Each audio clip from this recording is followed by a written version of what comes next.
রাজ্যে পালা বদলের পর ভয় আউট ভরসা ইন হতেই একের পর এক অভিযোগ উঠছে তৎকালীন দাপুটে তৃণমূল নেতাদের বিরুদ্ধে, যার মধ্যে রয়েছেন শওকত মোল্লা, তৃণমূল জামানার দাপুটে নেতা।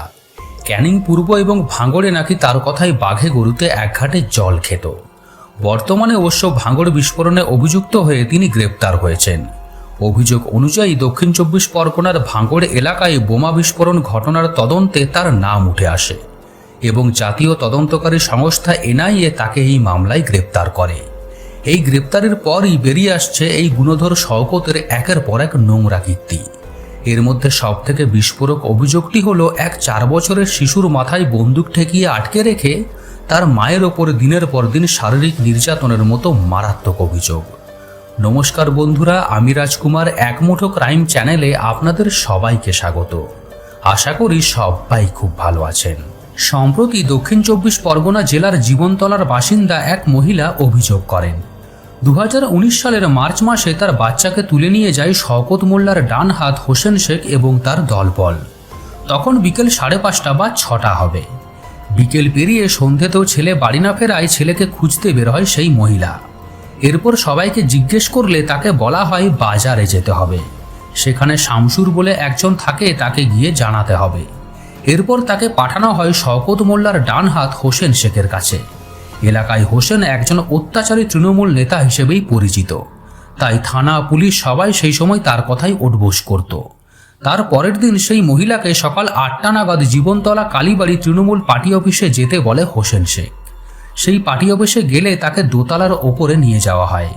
তবে সেই জায়গাটা পার্টি অফিস কম আনন্দ ফুর্তি করার হোটেল বললেই ভালো, কারণ সেখানে নাকি খাট বিছানা সব রাখা ছিল। সেখানে গিয়ে ওই মহিলা তার বাচ্চাকে চাইলে মহিলার জামা কাপড় খুলে তার অশ্লীল ছবি তোলা হয় এবং চড় থাপ্পড় মেরে সেই ৪ বছরের বাচ্চাটির কানে বন্দুক ঠেকিয়ে হোসেন শেখ সেই মহিলার ওপর নির্মমভাবে শারীরিক নির্যাতন চালায় বলে অভিযোগ। অত্যাচারের শেষ এখানেই নয়, অভিযোগ মহিলার নগ্ন ছবি তুলে রাখা হয় মোবাইলে। শুরু হয় ব্ল্যাকমেল।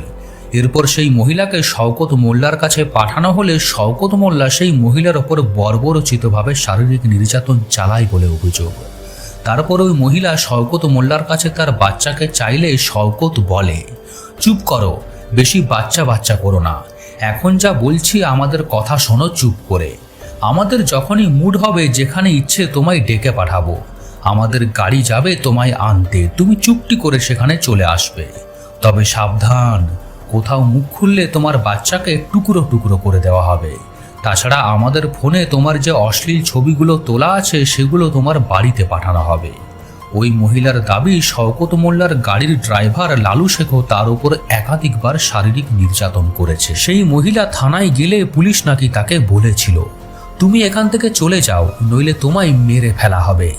এভাবেই প্রায় ১ বছরেরও বেশি সময় ধরে সেই ৪ বছরের শিশুটিকে আটকে রেখে তার মাথায় বন্দুক ঠেকিয়ে ওই মহিলাটির ওপর শারীরিক নির্যাতন করে শওকত মোল্লা এবং তার দলবল। শওকত মোল্লার বিরুদ্ধে শুধু একটা অভিযোগ নয়, তৃণমূল জামানায় তার নামে নাকি ভয়ে এলাকায় গাছের পাতা কাঁপত। বিরোধীদের পার্টি অফিসে ডেকে মারধর, বেআইনিভাবে লোকের জমি জবরদখল, এলাকায় মা বোনেদের ওপর অত্যাচার, কি করেনি শওকত মোল্লা? কিন্তু ওই যে কথায় আছে না, চিরদিন কারু সমানও নাহি যায়। তাই রাজ্যে পালা বদলের পরই সম্প্রতি জীবনতলা থানায় শওকত সহ ৩ জনের বিরুদ্ধে অভিযোগ জানায় ওই নির্যাতিতার পরিবার, যার ভিত্তিতে এফআইআর করে পুলিশ। এর মধ্যে আইপিসি ৩৭৬ ডি ধারায় গণধর্ষণ এবং ৩৬৩ ধারায় অপহরণের মতো গুরুতর অভিযোগ রয়েছে। এছাড়াও বেআইনিভাবে অস্ত্র মজুত এবং ব্যবহারের অভিযোগেও মামলা হয়েছে। স্থানীয়দের অভিযোগ, এটাই প্রথমবার নয়, শওকত মোল্লা আইসিডিএস এবং প্যারা টিচারিতে চাকরি দেওয়ার নামে একাধিক মহিলাকে জোর করে তুলে নিয়ে গিয়ে নৃশংসভাবে তাদের ওপর শারীরিক নির্যাতন করেছে।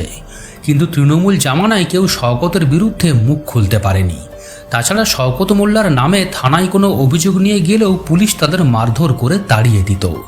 তবে এখন তৃণমূল সরকারের পতন হবার পর সবাই সাহস পেয়েছে, তাই মুখ খুলছে। এলাকার মানুষদের আরও দাবি, রাজ্যে তৃণমূল আসার পর থেকেই শওকত মোল্লা এবং তার দলবলের ভয়ে এলাকার মেয়েদের সন্ধ্যের পর বেরোনো প্রায় এক প্রকার বন্ধ হয়ে গিয়েছিল। তাই ওই শওকত মোল্লার যেন এমন শাস্তি হয় যাতে মহিলাদের গায়ে হাত দেওয়া তো দূরের কথা, আর কোনো শওকত মোল্লার মতো মানুষরূপী জানোয়ার যেন কোনো মহিলার দিকে খারাপ দৃষ্টি দিয়ে তাকাতেও না পারে। ধন্যবাদ। সবাই ভালো থাকবেন।